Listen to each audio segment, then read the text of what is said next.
ओम गण गणपतये नमः। ओम नमः शिवाय। शिवजी सदा सहाय। ओम नमः शिवाय। गुरुजी सदा सहाय। नारद जी का शिव तीर्थों में भ्रमण, शिव गणों को शापोद्धार की बात बताना तथा ब्रह्मलोक में जाकर ब्रह्मा जी से शिव तत्व के विषय में प्रश्न करना। सूत जी कहते हैं, महर्षियों, भगवान श्री हरि के अंतर्ध्यान हो जाने पर मुनि श्रेष्ठ नारद शिवलिंगों का भक्तिपूर्वक दर्शन करते हुए पृथ्वी पर विचरने लगे। ब्राह्मणों, भूमंडल पर घूम फिरकर उन्होंने भोग और मोक्ष देने वाले बहुत से शिवलिंगों का प्रेम पूर्वक दर्शन किया। दिव्यदर्शी नारद जी भूतल के तीर्थों में विचर रहे हैं और इस समय उनका चित्त शुद्ध है। यह जानकर वे दोनों शिवगण उनके पास गए। वे उनके दिए हुए शाप से उद्धार की इच्छा रखकर वहां गए थे। उन्होंने आदरपूर्वक मुनि के दोनों पैर पकड़ लिए और मस्तक झुकाकर भली भांति प्रणाम करके शीघ्र ही इस प्रकार कहा। शिवगण बोले, ब्राह्मण, हम दोनों शिव के गण हैं। मुने, हमने ही आपका अपराध किया है। राजकुमारी श्रीमती के स्वयंवर में आपका चित्त माया से मोहित हो रहा था। उस समय परमेश्वर की प्रेरणा से आपने हम दोनों को शाप दे दिया। वहाँ कुछ समय जानकर हमने चुप रह जाना ही अपनी जीवन रक्षा का उपाय समझा। इसमें किसी का दोष नहीं है। हमें अपने कर्म का ही फल प्राप्त हुआ है। प्रभु, अब आप प्रसन्न होइए और हम दोनों पर अनुग्रह कीजिए। नारद जी ने कहा, आप दोनों महेश्वर जी के गण हैं और सत्पुरुषों के लिए परम सम्माननीय हैं। अतः मेरे मोहरहित एवं सुखदायक यथार्थ वचन को सुनिए। पहले निश्चय ही मेरी बुद्धि भ्रष्ट हो गई थी, बिगड़ गई थी और मैं सर्वथा मोह के वशीभूत हो गया था। इसीलिए आप दोनों को मैंने शाप दे दिया। शिवगणों, मैंने जो कुछ कहा है वह वैसा ही होगा, तथापि मेरी बात सुनिए। मैं आपके लिए शापोद्धार की बात बता रहा हूँ। आप लोग आज मेरे अपराध को क्षमा कर दें। मुनिवर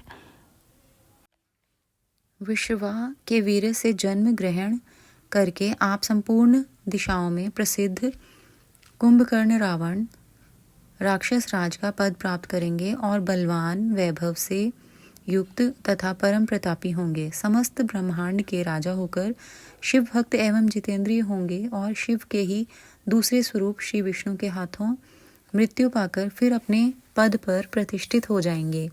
सूत जी कहते हैं, महर्षियों, महात्मा नारद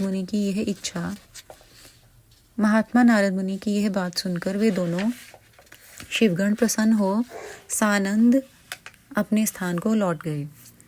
श्री नारद जी भी अत्यंत आनंदित हो अनन्य भाव से भगवान शिव का ध्यान तथा शिव तीर्थों का दर्शन करते हुए बारंबार भूमंडल में विचरने लगे। अंत में वे सबके ऊपर विराजमान शिवप्रिया काशीपुरी में गए, जो शिव स्वरूपिणी एवं शिव को सुख देने वाली है। काशीपुरी का दर्शन करके नारद जी कृतार्थ हो गए। उन्होंने भगवान काशीनाथ का दर्शन किया और परम प्रेम एवं परमानंद से युक्त हो उनकी पूजा की।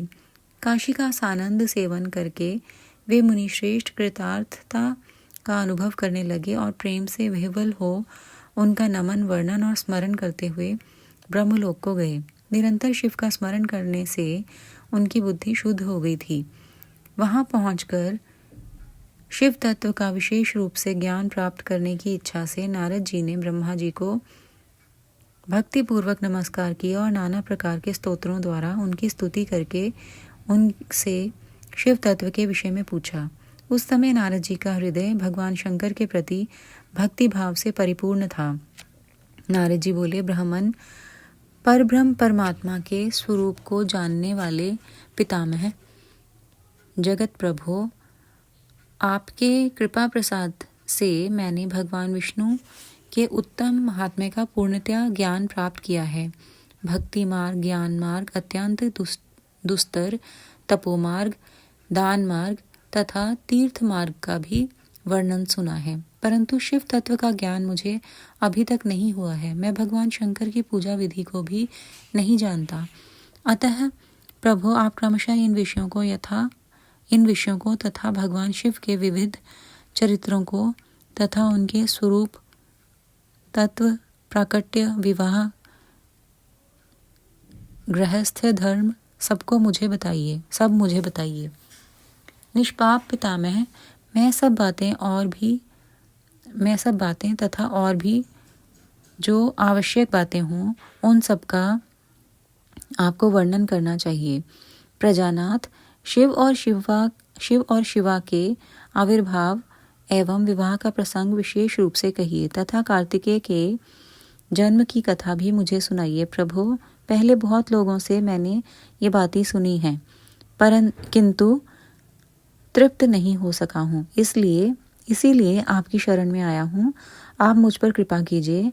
अपने पुत्र नारद की यह बात सुनकर लोक पितामह ब्रह्मा वहाँ इस प्रकार बोले। अगला अध्याय। महाप्रलय काल में केवल सद्ब्रह्म ही सत्ता का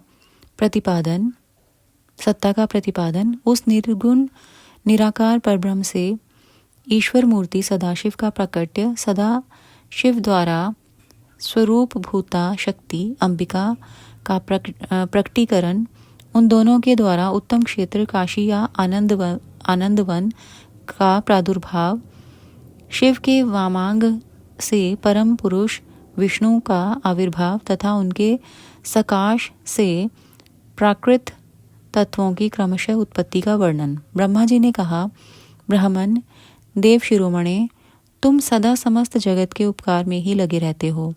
तुमने लोगों के हित की कामना से ये बहुत उत्तम बात पूछी है, जिसके सुनने से संपूर्ण लोगों के समस्त पापों का क्षय हो जाता है। उस अनामय शिव तत्व का मैं तुमसे वर्णन करता हूँ। शिव तत्व का स्वरूप बड़ा ही उत्कृष्ट और अद्भुत है। जिस समय समस्त चराचर जगत नष्ट हो गया था, सर्वत्र केवल अंधकार ही अंधकार था। न सूर्य दिखाई देते थे, न चंद्रमा, अन्यान्य ग्रहों और नक्षत्रों का भी पता नहीं था। न दिन होता था, न रात। अग्नि, पृथ्वी, वायु और जल की भी सत्ता नहीं थी। प्रधान तत्व अव्याकृत प्रकृति से रहित सूना आकाश मात्र शेष था। दूसरे किसी तेज की उपलब्धि नहीं होती थी। अदृष्ट आदि का भी अस्तित्व नहीं था। शब्द और स्पर्श भी साथ छोड़ चुके थे। गंध और रूप की भी अभिव्यक्ति नहीं होती थी। रस का भी अभाव हो गया था। दिशाओं का भी भान नहीं होता था। इस प्रकार सब और निरंतर सूझी भेद घोर अंधकार फैला हुआ था। उस समय तत्सत ब्रह्म, इस श्रुति में जो सत्य सुना जाता है, एकमात्र वही शेष था। जब यह वह ऐसा जो इत्यादि रूप से निर्दिष्ट होने वाला भावात्मक जगत नहीं था, उस समय एकमात्र वह सत ही शेष था, जिसे योगी जन अपने हृदयकाश के भीतर निरंतर देखते हैं। वह सतत्व मन का विषय नहीं है। वाणी की भी वहाँ तक कभी पहुँच नहीं होती। वह नाम तथा रूप रंग से भी शून्य है। वह ना स्थूल है, ना कृश, ना ह्रस्व है, ना दीर्घ तथा ना लघु है, ना गुरु। उसमें ना कभी वृद्धि होती है, ना ह्रास। श्रुति भी उनके विषय में चकित भाव से है इतना ही कहती है, अर्थात उसकी सत्ता मात्र का ही निरूपण कर पाती है। उसका कोई विशेष विवरण देने में असमर्थ हो जाती है। वह सत्य ज्ञान स्वरूप, अनंत परमानंदमय, परम ज्योति स्वरूप, अप्रमेय, आधार रहित, निर्विकार, निराकार, निर्गुण, योगी गम्य, सर्वव्यापी, सबका एकमात्र कारण, निर्विकल्प, निरारंभ, माया शून्य, उपद्रव रहित, अद्वितीय, अनादि, अनंत, संकोच विकास से शून्य तथा चिन्मय है। जिस पर ब्रह्म के विषय में ज्ञान और अज्ञान से पूर्ण उक्तियों द्वारा इस प्रकार ऊपर बताए अनुसार विकल्प किए जाते हैं, उसने कुछ काल के बाद सृष्टि का समय आने पर द्वितीय की इच्छा प्रकट की। उसके भीतर एक से अनेक होने का संकल्प उदित हुआ। तब उस निराकार परमात्मा ने अपनी लीला शक्ति से अपने लिए मूर्ति आकार की कल्पना की। वह मूर्ति संपूर्ण ऐश्वर्य गुणों से संपन्न, सर्वज्ञानमयी, शुभ स्वरूपा, सर्वव्यापिनी, सर्वरूपा, सर्वदर्शिनी, सर्वकारिणी, सबकी एकमात्र वंदनीया, सर्वाद्या, सब कुछ देने वाली और संपूर्ण संस्कृतियों का केंद्र थी। उस शुद्ध रूपिणी ईश्वर मूर्ति की कल्पना करके वह अद्वितीय, अनादि, अनंत, सर्वप्रकाशक, चिन्मय, सर्वव्यापी और अविनाशी परब्रह्म अंतर्हित हो गए। जो मूर्ति रहित परम ब्रह्म है, उसी की मूर्ति चिन्मय आकार भगवान सदाशिव हैं। अर्वाचीन और प्राचीन विद्वान उन्हीं को ईश्वर कहते हैं। उस समय एकाकी रहकर सर्वेच्छानुसार विहार करने वाले उन सदाशिव ने अपने विग्रह से स्वयं ही एक स्वरूप भूता शक्ति की सृष्टि की, जो उनके अपने श्री अंग से कभी अलग होने वाली नहीं थी। उस पराशक्ति को प्रधान, प्रकृति, गुणवती, माया, बुद्धि तत्व की जननी तथा विकार रहित बताया गया है। वह शक्ति अंबिका कही गई है। उसी को प्रकृति, सर्वेश्वरी, त्रिदेव जननी, नित्या और मूल कारण भी कहते हैं। सदाशिव द्वारा प्रकट की गई उस शक्ति के 8 भुजाएं हैं।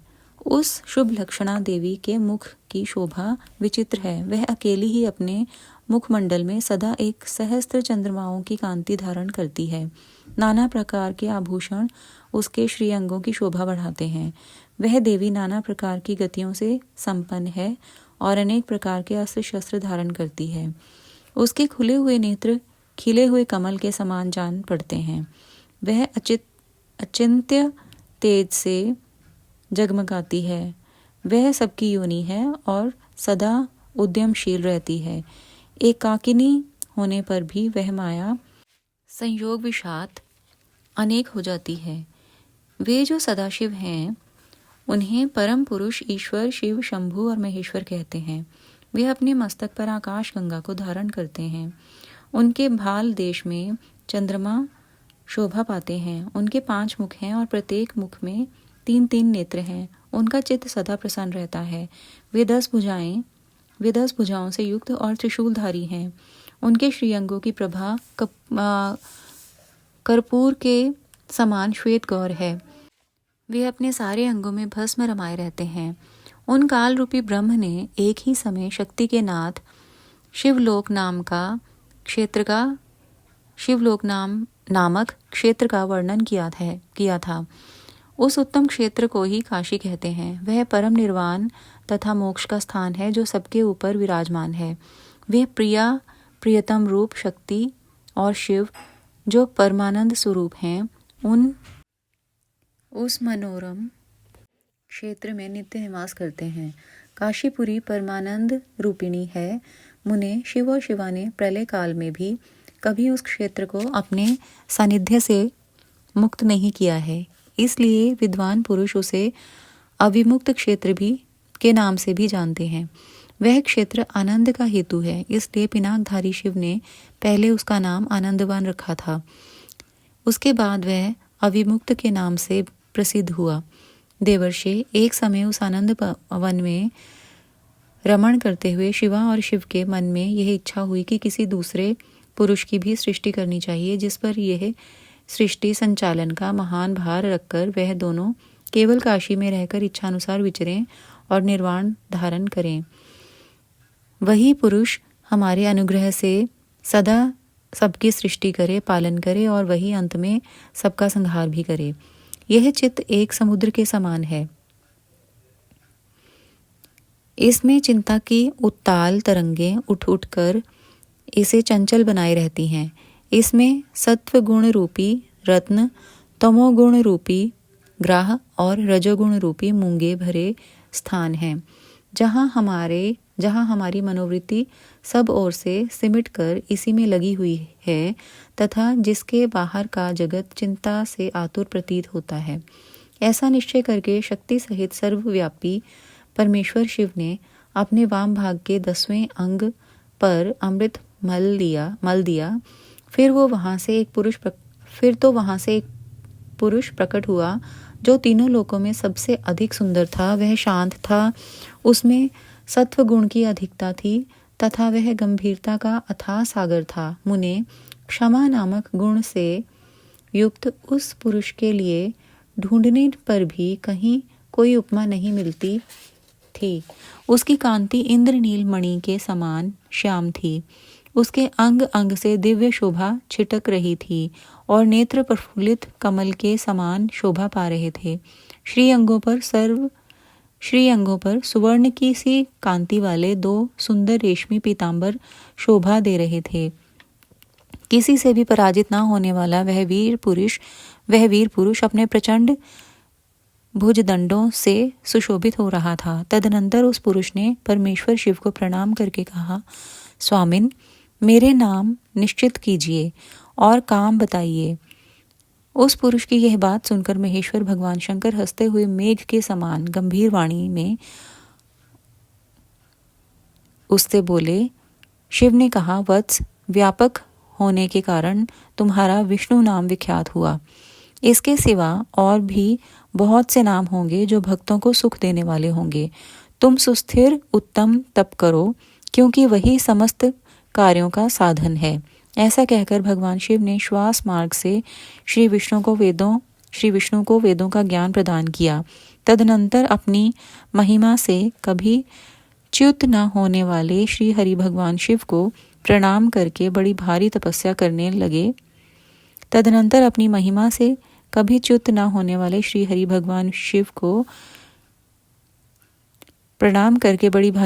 करने लगे। और शक्ति सहित परमेश्वर शिव भी पार्षद गणों के साथ वहां से अदृश्य हो गए। भगवान विष्णु ने सुदीर्घ काल तक बड़ी कठोर तपस्या की। तपस्या के परिश्रम से युक्त भगवान विष्णु के अंगों से नाना प्रकार की जलधाराएं निकलने लगी।